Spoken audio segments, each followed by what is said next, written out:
And welcome back to another edition of another edition of the Heaven's Monster Podcast, Part 2.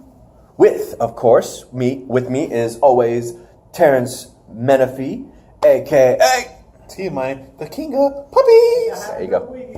You too, man. You have a good weekend. Our friend is now leaving the building, and so will he. He already caught his ride. His ride is coming, and when his ride leaves, I'll be by myself. Just saying that right now. That said, let's go ahead and mention stuff.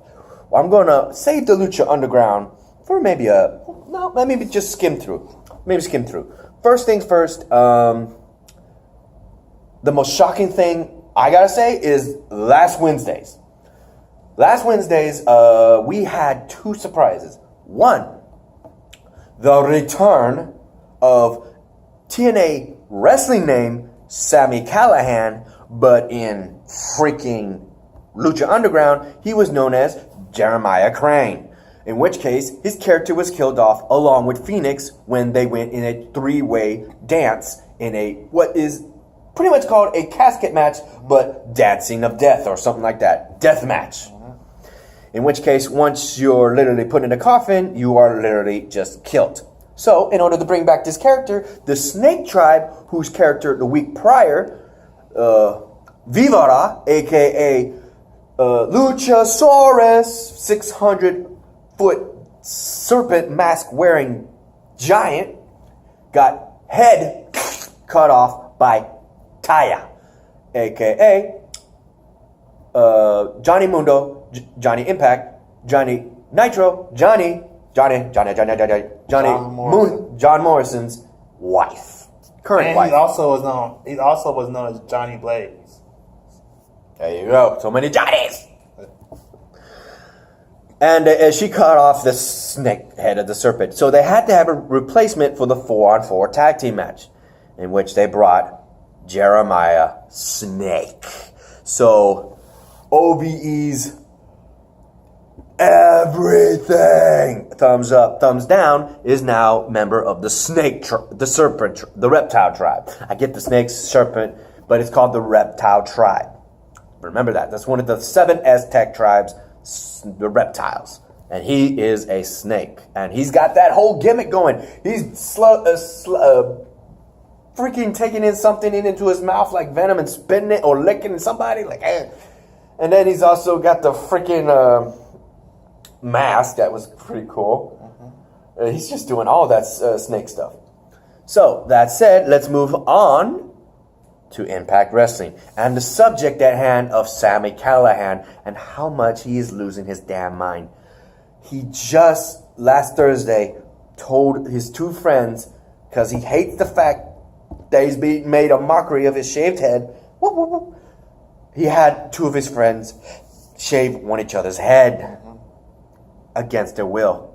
That was OVE is getting torn up by Sami Callihan's psychological breakdown. What do you think of that? That's crazy. I bet they was like, we're not shaving my head. I'm like that. Nah, man, don't do it. Don't. He's getting his head shaved. Like, damn, not crazy. It kind of reminds you of what CM Punk did when he had that stretch. Oh, hell no, this is 10 times worse. He had a coat, true, yes, but not that bad. In which case, also, we got the absence of Moose. So we got Eddie Edwards taking on freaking Austin Aries, and freaking Killer Cross shows up as a hired gun. Like, are you serious? You know, he probably paid him to do that. Yeah, I thought he was enjoying taking out people for pleasure, but I guess now he's getting paid. Yeesh. Really? Yeah, he got a contract. Oh, and King of Puppies. What's up? What do you think about Miss Smoke? That chick with who was holding the guy. I think she looked good. She says she's a 10. I don't know. Personally, she's a 5 because of the fact of the attitude. I don't just go for looks. I go for personality. And in my opinion, she's a 5. A lot of people right now in the comments down below are probably, nah, you don't know. I'm into brunettes. I don't do blondes. Never was into blondes. I was once, learned the hard way. Don't go for blondes all the times, because if you're going for a blonde, know the girl. Don't just go for the girl. Know the girl first. Because them girls, them blondes in high school in my day were crafty. Not in my day. But I got a god sister that's a blonde, but like I said, know the girl. I know that she ain't like that. My best friend, y'all know him, Jeff. He's blonde, but he'll tell you straight up, don't trust that shit. You're giving blondes a bad name. He says it. But otherwise, what do you think about her? And now knowing that she schemed her way to not wrestling and getting her own show next week. She's just doing what she's doing. She's trying to be like a spoiled princess. That's all it is. She's trying to get what she wants. Oh, I'm surprised. I thought you'd be happy about her because I like her. I like her though. I do like her. She's hot. I'm thinking that you'd be happy because she's bringing back something that WWE used to do. Because she said she will not be hot shamed. I'm thinking. I'm glad she's doing that. This guy right here. I'm glad she's doing that, y'all. This guy right here is going like that. Going like that. Definitely. I will like it. I will. Honestly. That's aside, we go from one knockout to a whole bunch of others. Mainly the war between Su Yung and her corpse brides and what was her name? Allie? Yeah. Allie and what was her friend? The black girl? With the red hair? I don't know. Her last name was Hogan. Right. But the third generation of what's her name? Taya Blanchard. Yeah. Taya Blanche. Oi. That chick, she don't like Allie. She think Allie going for the title. She said it. She doesn't care if make it a non-title match. She said it. But she don't trust her. So that means she's going to side with Su Yung. And she's a second generation. No, she's third. Okay, cool. She said it. She's the third. Okay, because she's even got that on her diamond, on her butt. Okay. Surprised you didn't see that, Mr. Puppy. And yeah. Woof. Oh, I should have. Woof. And you know, her dad is a member of the original of the Four Horsemen. Woof. Her dad is a member of Four Horsemen. Which one? Her dad was Tully Blanchard. Was that the guy with the glasses and the beard right now on the backstage of WWE? I'm not or am sure. I thinking somebody else? You probably think someone else. Her dad was I think he was a tag team champion. That said, that's going to be interesting to see, without question. And Su Yung is just still waiting for Rosemary to come back. Hopefully the contract didn't end and she's out somewhere else now. Boo-hoo. If she's in NXT, I'll let you know. If she's in NXT, I'll let you know. If she is, you know, they had to change her character. I hope not. Yeah, because like they probably say you can't use that character that you use in Impact. No, there's a lot of people who are actually going around still using the same character. Like Aleister Black, I did my research. He's still got that gimmick from the other wrestling brands. Yeah, but they said she has not. And Ricochet. I don't know. Rosemary has another character that they will say they're interested in her using if she came into the E. They said that she should go back to her character, Courtney Rush, the shy, but lovable, fun-loving girl. Give us the Rosemary. I want the Rosemary. But it's a Rosemary character that they said is too what do you call it? Hardcore. Yeah. Oh, then look at Nikki Cross. Nikki Cross is crazy. But you know they does not that WWE does not see a female demon in their point of view. They should. They should. They never did. They should. But otherwise, that said, got hair in my mouth. Where did that come from? See? Where'd that come from? That came from my own head. Otherwise, what else happened? Ooh, I almost forgot. And I just lost it. Oh, my man. It was something important, though. Oh, yeah. LAX versus the OGs. That's what happened. Yeah. I had it earlier in my head, but when we were talking about the knockouts, my mind went... They started off the freaking night just going to war all over that freaking building. I was like, looking at the building, I was like, before the show started, Yeah, that is some nice design building. I like the walls. I was thinking freaking Henderson was going to drop that poor man over the freaking staircase. I was like, oh, God. No, he just throws him against the marble wall. Yeah. That still hurts on the back of your head. Ow, that hurt me. I can imagine that poor man. Ow. He's a powerhouse. Oh, yeah. And he's from H-Town, baby. Houston, Texas. Woo. Hook him up. Hook him up. That's too sweet, motherfucker. Hook them up. Hook it. Texas style. Anyway. With the LAX going against the OGs, they're taking it to the streets. They're not going to fight in a ratch in the ring no more. They're going to be taking it, and it's like, where are they going to do it? Where are they going to do it? What city? What area? This is going to be good. I want to see this match. If this is anything like the match they had with the Broken Hardys, versus DK, yes. Oh, this is going to be fun. They're going to be going all over the place. This is going to be nice. As well as a match between Abyss and Jeremy Borash and Big Papa Pump, Scott Steiner and Josh Matthews. Yeah, that was another good match. I love those. I like what TNA does. I love what Impact Wrestling does when they do that. I love it. I hope they do it again. Because that was fun. That was fun. Because you know that thing with match between Scott Steiner was different because he got paid a lot of money to do that. Because that's how. And now he's just a fill-in guy. Yeah, that's the sad thing. Yeah, because that's how they do him.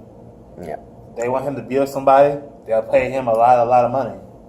Other than that, right now we got two other small-time storylines. One is with Grado and Eli Drake, trying to figure out what the hell is really going on in that triangle of friendship. When I read that thing, I don't trust that guy he's a childhood friend, but is a friend still your a girl? Your daddy? You're doing my best friend scenario. And Eli Drake is just trying to turn the pot. He's just trying to turn it. He's just trying to turn it. The other one, of course, is the frickin' heel version now of the Saudi Arabian tag team. Did I say that right? And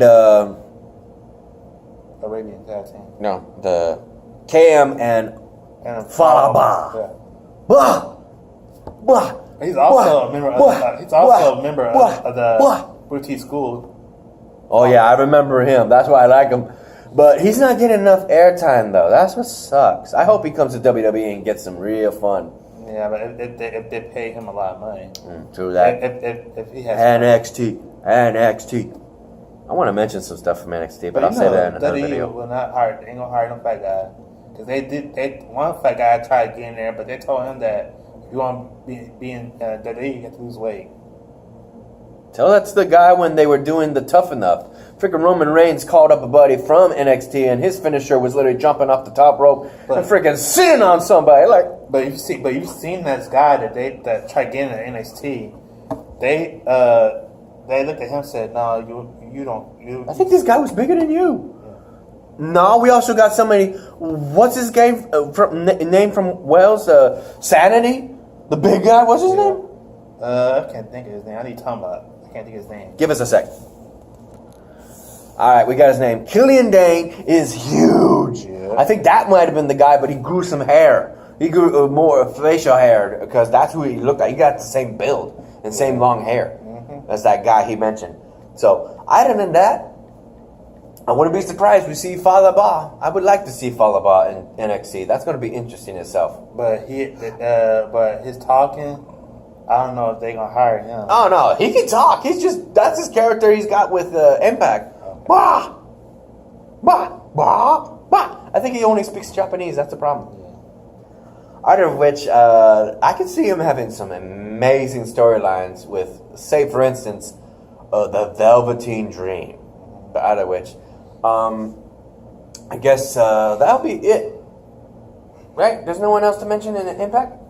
Oh, yeah. Johnny Impact versus Congo Kong. Still hasn't happened yet, but we know it's going to happen. Will Johnny Mundo survive the massive monster? And will we see Abyss return to help him? Maybe. That'd be cool to see. That'd be nice. Other than that, there's nothing to say. Because it's just going to be one hell of a match. Yeah. Don't take nothing away from it. That's just how it is. Yeah. Out of which, before this guy leaves, let's move on to Lucha Underground. Second thing I wanted to mention, I didn't mention it before, but thanks to Aerostar, the man who is friend to both Phoenix and Drago, who is still chained by the reptile tribe, it was there that, thanks to the help of him joining and wearing the yellow bandana and the freaking logo of the Lucha Underground, World Underground, that's what it's called, World Underground, he helped them beat the reptile tribe. And the wish, because if the stipulations were this, if Johnny Mundo's team lost, Johnny Mundo would join the reptile tribe, which would have been interesting in itself. But if they won, which they did, thanks to Aerostar's, the Space Luchador's help, I get the two because and then the Moon, Cobra Moon, the queen of the reptile tribe, was to grant a wish. On behalf of Aerostar, he gave the wish to him to free Drago. So not only did they take out Vivara, they stole another member of theirs. My energy's about to go out, but otherwise that's fine. I'll just charge it right here. That was awesome. And Taya, girlfriend, but actually is his already wife of Johnny Mundo, was upset because she thought the wish was going to be for her. Instead, he went and turned it around and made it into a John Cena at WrestleMania with Nikki Bella moment. Because he said, the only person who can give me my wish is you. He bowed down and had freaking Jake Black. Not Jake Black. What was his name? The Dire Wolf.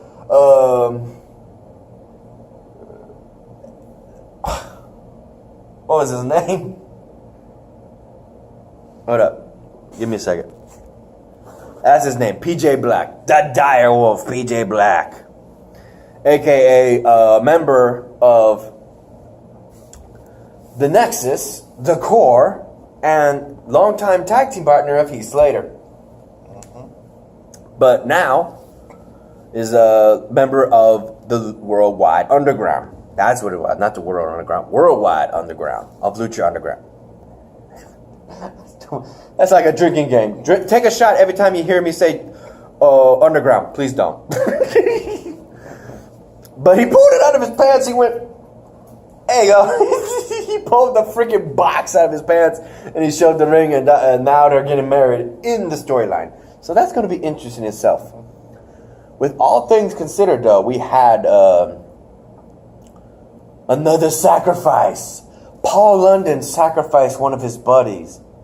He sacrificed his buddy with the Mohawk mask that I mentioned. And he had a t-shirt that says, I do it like a rabbit. You know what that insinuates. That sounds like your ride. Hello? Give us a second. You'll never see Paul London in the WWE ever again. Yeah. Yeah. One thing before he goes, that was his right turn to come on out. I want to say this, knowing that these guys are going to fucking chew my ass out for this shit. By chewing out, I mean make fun of me. They already thanks to the Money in the Bank, y'all already know him and my boy Renee make fun of my ass because of New Day, mainly Big E shaking his hips and shit. Well, if you watch Lucha Underground, there's somebody worse. I forget his name. I'll have to probably add on to this video or something. I can look it up. I gotta go. But otherwise, this guy twerks standing up. He's more colorful than New Day will ever be. So I'll mention him probably this next weekend. Probably at SummerSlam podcast, or I might mention it before that. We might do another podcast before we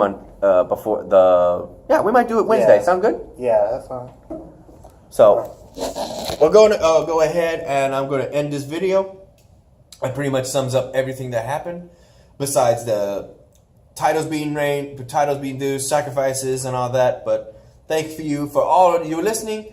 And if you like this video, give it a thumbs up. If you didn't, give it a thumbs down. Comment down below. I will always, put Xavier and my boy Mike link to the YouTube page in the description. Hope to hear from you guys. And I'll hit that subscribe button and that notification button. And I'll see you and hopefully him in the next video featuring the Heavens Monster Podcast. Till then, peace out, y'all. Peace out.